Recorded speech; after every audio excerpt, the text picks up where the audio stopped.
Today we're reviewing Children of Time by Adrian Tchaikovsky.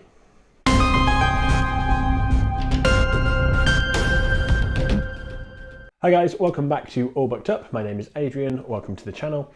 Today we are having a quick review of Children of Time by Adrian Tchaikovsky. This is a sci-fi work published originally in 2015. It is a work about a very far future post-apocalyptic human race. So the human race has been a space-faring civilization in the past. It has gone through some major civil war, a self-inflicted apocalypse, if you will, and many thousands, hundreds of thousands of years later, we are following a human ark ship as it has left Earth with thousands of people as cargo. They are searching the galaxy for inhabitable planets as Earth has become uninhabitable due to the effects of the war and the nuclear war that they have had on Earth. Earth's empire from the far past, that was a space-faring empire, did do some attempts at terraforming planets and turning them into habitable planets for the human race. And there were many other tests going on to see whether they could evolve sentient life. And that in itself is going to provide the other half of our points of view, as we're going to be following the points of view of not only the humans on this ark ship, but the planet-dwelling sentient spiders.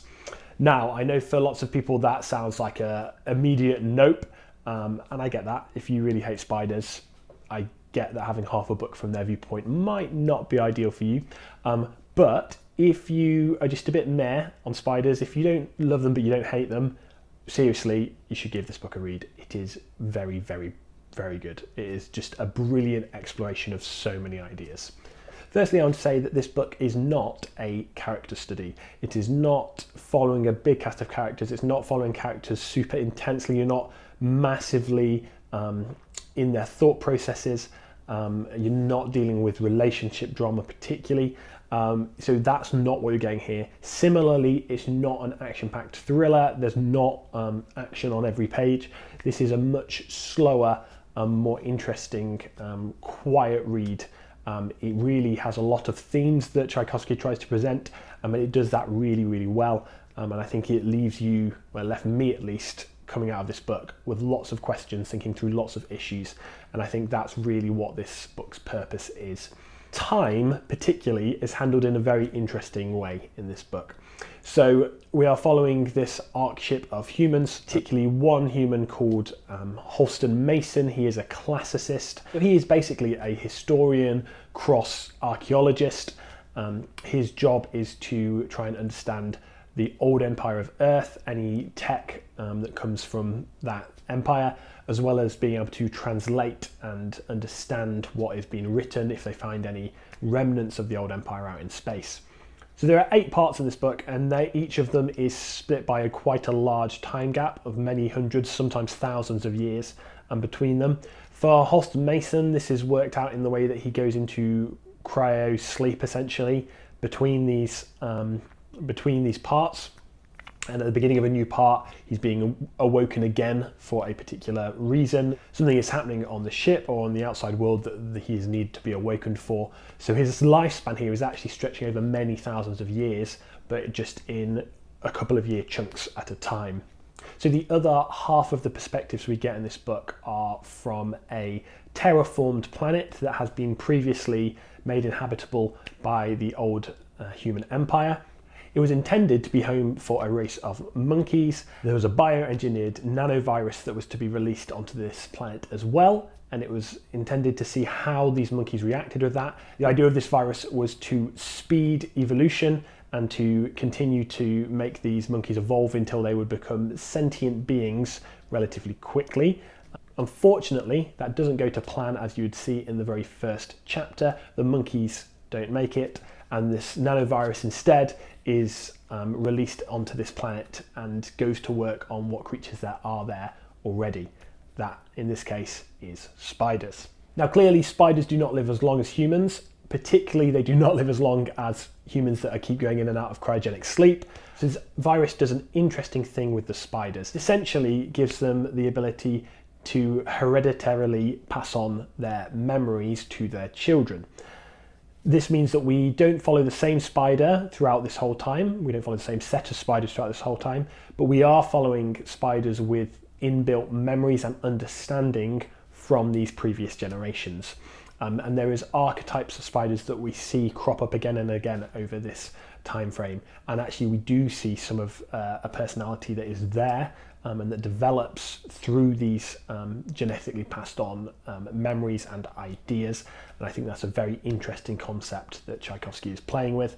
It's interesting how he juxtaposes these two species, their lifespans, and the way they think about time and memory. Where this book really does its best work is in its theming. Tchaikovsky does a wonderful job of introducing very clever theming. His themes are deep and they're not heavy-handed. So I know recently I talked about a book by V.E. Schwab where I thought the themes and the ideas were great, but the writing was a little bit heavy-handed. That is not an issue here with Tchaikovsky. His writing gives us enough to really get into a conversation about the issues. It gives us enough dialogue to provoke thought, but it never overdoes it. It's never heavy-handed. And I think it does that really wonderfully well. Some of the themes that are dealt with are what it is to be human or what it is to be sentient. There is the idea of what is it worth to preserve a species, how much cost is worth it. We even managed to deal with the idea of sexism and matriarchy and patriarchy a little bit as well.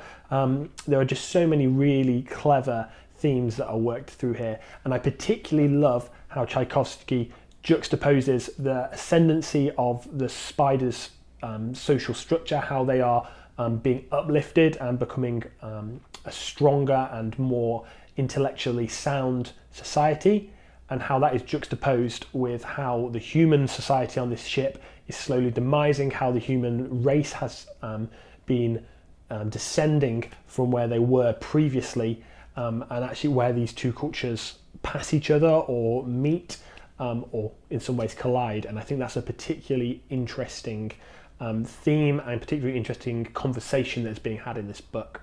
Overall, if you like a slower, thoughtful, more reflective read, this book could really be for you. If you don't need action every page, if you don't need there to be fight scenes and stuff happening all the time, but actually you want a reflective time to think about some themes and some deep questions, this book could really be for you.